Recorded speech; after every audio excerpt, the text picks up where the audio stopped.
Hi, this is Tim from Wasaga Beach, Ontario. I'm reviewing the Noco Genius10 Battery Charger and Maintainer.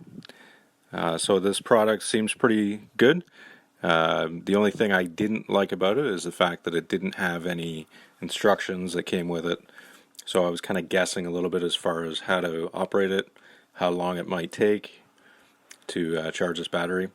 This battery had been sitting around for about 3 years as a car battery that was purchased, and I guess the car was sold, so it's just been sitting there.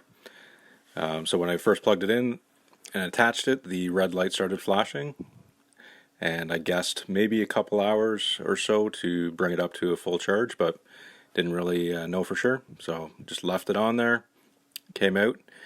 It was about 3 hours, and the green light you can see here was flashing green. So I assume that was full charge.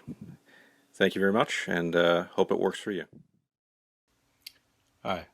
I would recommend the Noco Genius10 Battery Charger and Maintainer to friends, family, or anybody else who would need to charge a battery.